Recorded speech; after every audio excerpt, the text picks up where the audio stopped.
Hey Boos! Welcome back to Couch Couch's YouTube channel. I'm Zach, and today we're going to be talking about how to create stellar listings for your couches once you get them so that you can actually sell them and make money.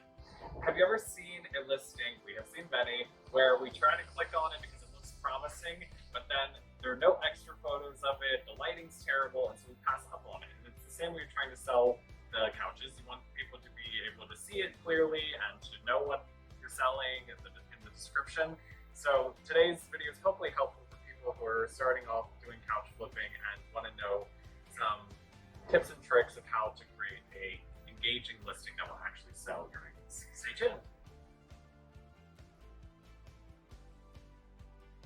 So tip number one is to have an appealing background for your items. So we found the dumpster. Just kidding. So basically when you're taking photos of the items that you're flipping, obviously you want to pick something which is going to be able to highlight the items themselves and not distract folks or make people think, what the hell are they selling? Is it just garbage? So always when you're doing photos of items, it's best to have a neutral background. So instead of putting them here, put them in front of these gray garage doors. Now, a lot of couch flippers put their items in front of the U-Haul doors, the garage doors, and I think that that's probably the best thing you can do when you're using like a garage for your items, like to store the couches that you get. We just switched to being in like our residential garages that are available, so we just put them in front of the garage doors. They happen to be gray, which actually works out really well, because sometimes I think the orange can be like a little bit distracting, but you work with what you have, right? So that's the first tip, have a neutral background that highlights things. Tip number two. So obviously all of these tips apply to couches. We're just using these chairs as examples because it's a little bit easier and we happen to like flip all kinds of furniture, right? But one thing that we made a mistake on in the beginning when we did our listings is that we didn't show problems, right? And that seems to be like a good idea at the beginning because we're like, oh, we want to show it the best that it can be. But when people come to look at it, or especially when you go and take time to deliver it and people are unaware of like problems, that creates more problems for you because then they're like, where did I take this? Which, you know, is understandable. So anyway, in this case, this chair has some little problems here in the back, you can see. So we're just going to take close-up shots of this and make sure that we include it in our listing. And if we were doing a couch, if there were any stains or little rips, we would do the same. So the moral of that tip number two is to just show things as they are and make sure that you're honest with people about what kind of item they're getting and if there's any problems. Tip number three. Okay. Tip number three is about the time of day. So this is something that I've never seen in like a couch flipping video, but my experience it's very important. Is like you can't really take good pictures of your couches, especially during the middle of the day, because the lighting is it will be so overexposed because you have like direct sunlight coming down that people will not be able to tell the color, they won't be able to tell there's problems, and they'll be messaging you constantly being like, what, is it more beige or is it more gray or what is it? And you don't want to have to deal with that. So it's better to try to get the pictures either early morning or at night or a day like today where it's been raining and it's looking cloudy, because you'll be able to see the actual color better and the pictures will just come out way more clear in general. And believe me, it will save yourself a lot of hassle of communicating with your potential customers when everything is clear in photos.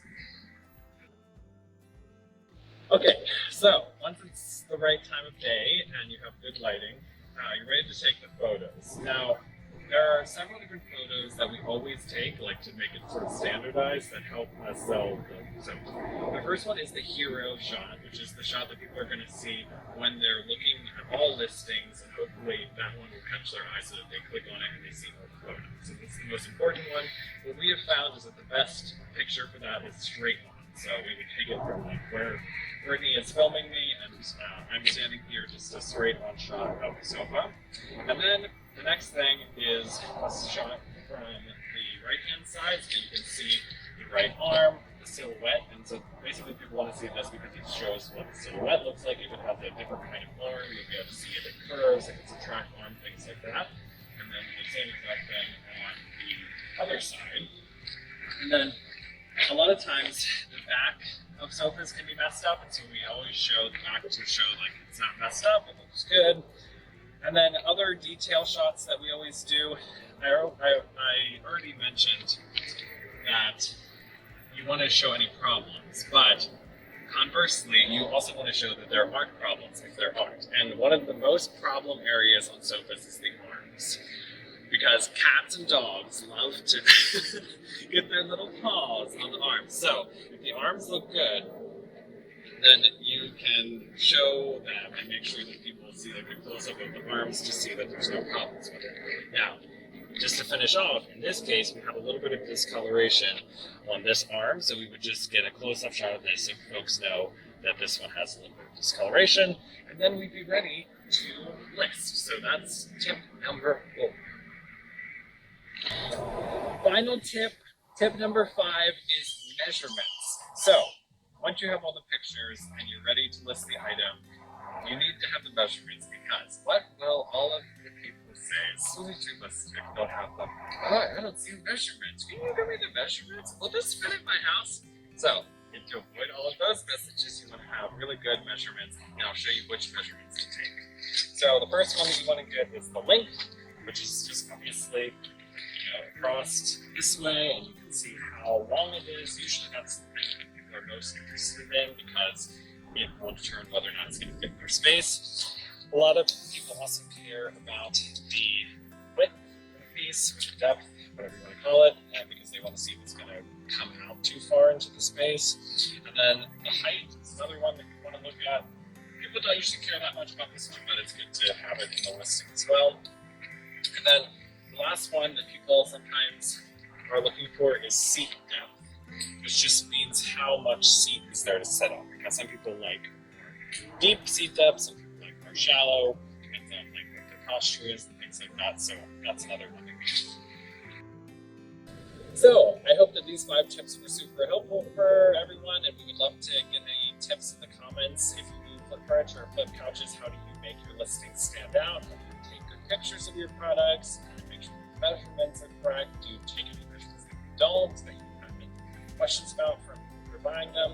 And yeah, stay tuned for more of our videos. We're always giving out the lessons that we've learned so far from our couch flipping journey. Bye!